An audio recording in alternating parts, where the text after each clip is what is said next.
Ce qui est assez étonnant, c'est qu'on a le sentiment qu'il fait un saut de puce entre le PC et le Rassemblement national, dans le PS, pardon, le PS et le Rassemblement national. Tellement il a changé de veste aussi rapidement. Oui, c'est un élu socialiste. Non, mais là, un maire, non, mais on peut pas. On peut pas vous laisser dire ça. Là, je suis J'entends désolée. la sénatrice de Marseille que vous connaissez bien. On ne peut pas vous laisser dire ça. Je suis désolée. Qui a dit Ce n'est pas aujourd'hui parce qu'on explique qu'il se passe quelque chose de grave sur le terrain, qui est effectivement cette forme d'affrontement entre les communautés, parce que c'est une réalité. Allez-y sur le terrain. Vous le verrez, cet affrontement entre les communautés. Donc je suis désolée. Et les communautés ne sont pas avec des barres de fer en train de se taper les unes contre les autres. Les communautés sont en train de s'affronter politiquement pour l'instant, et elles essayent de s'affronter en essayant de conquérir les politiques. Et là aujourd'hui, vous trompez, vous dramatisez. Non, je dramatise pas, je le vis quotidiennement. Donc aujourd'hui, refuser de le voir et dire qu'il n'y a que le Front National qui peut porter ce genre de propos, c'est très grave.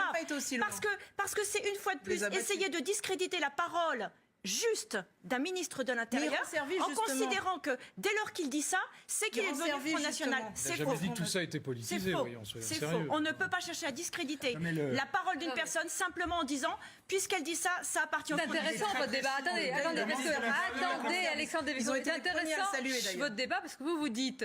En disant cela, finalement, il attise cela, et vous dites au contraire, il faut mettre le jour où on se refuse à dire la vérité parce que c'est le Front National qui le dit, c'est le Front National qui sera élu parce que ça sera seul à le dire. Non, moi, ce qui me frappe, c'est qu'on manque de discernement sur ce débat.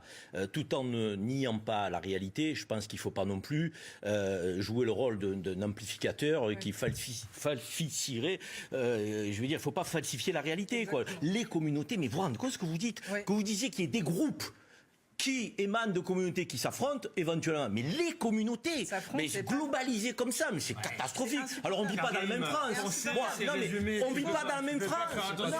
Mais c'est très important. Au contraire, c'est très important parce que les communautés, elles nous écoutent. On a une responsabilité quand on est commentateur. On ne peut pas être comme ça à ce point, donc alarmiste, alors que on a des vrais problèmes. Il faut les traiter. On a des groupuscules qui veulent mettre à mal la République. On a des gens qui veulent s'affronter. On a des gens qui veulent avoir une expression qui est celle de la violence. Cela, il faut être sans pitié avec eux, sur le plan de l'interpellation, sur le plan de la justice, de la sanction. Mais de grâce, n'allons pas faire croire que notre pays est à feu et à sang, au bord de la guerre civile. Il y a des communautés qui s'entendent très bien, il y a des communautés qui font des choses festives, il y a des voisins qui sont étrangers et qui s'adorent telle la famille. Arrêtez de donner l'image de cette France-là.